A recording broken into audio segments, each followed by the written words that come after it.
નવસારી પ્રાંત કચેરીએ સહકાર પેનલ અને સમન્વય પેનલના ઉમેદવારોએ ફોર્મ ભર્યું હતું, જે પછી બંને પેનલના ઉમેદવારોએ વિવિધ સ્થળોએ સભા ગજવીને પ્રચારના શ્રી ગણેશ કર્યા હતા.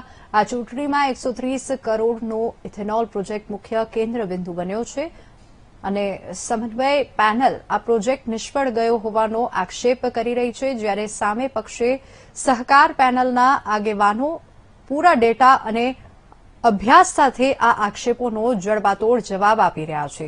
અને સહકાર પેનલે ચીખલી સ્થિત કોળી સમાજ ભવન ખાતે વિશાળ સભા યોજી હતી, જેમાં ખેડૂતોની આર્થિક સ્થિતિ વધુ મજબૂત કરવાના વાયદા કરાયા હતા.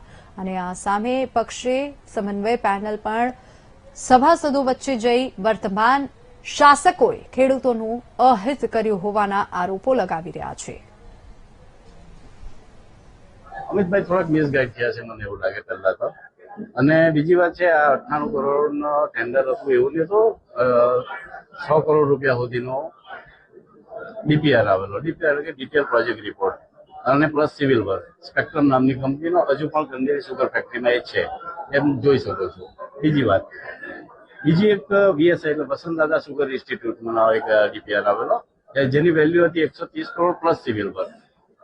આ એક આવેલો.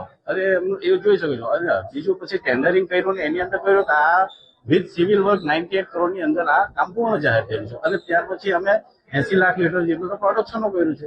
અચ્છા, બીજી અમિતભાઈ એક આક્ષેપ કરે છે કે ભાઈ 3 વર્ષે પ્રોજેક્ટ દૂર થાય છે, 9 કરોડનું કરેલું છે, એમના જ શબ્દો છે. તો એની અંદર હું કહેવા માંગુ કે લાસ્ટ યર અમે 80 લાખ લીટર જેટલું ઇથેનોલનું પ્રોડક્શન કરેલું જ છે. હાલ સહકારી ખાંડ ઉદ્યોગ મંડળી લિમિટેડ ગણદેવીના ઇલેક્શનની કામગીરી ચાલી રહી છે. આ ઇલેક્શનમાં કુલ ઉત્પાદક સભાસદો અને બિન ઉત્પાદક સભાસદો તરફથી કુલ 16 બેઠકો ભરવાની થાય છે, જેની ચૂંટણી આવતી તારીખ 2/8/2026 રોજ યોજાશે. હાલ તારીખ 13/7/2026 થી નોમિનેશન ફોર્મ ભરવાની કામગીરી ચાલુ છે.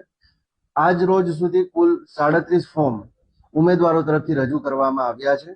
ફોર્મ ચકાસણીની તારીખ 18/7/2026 રોજ સવારે 11 કલાકથી અમે નક્કી કર્યું છે અને ફોર્મ પાછી ખેંચવાની છેલ્લી તારીખ 23/7/2026 બપોરે 3 વાગ્યા સુધી રહેશે.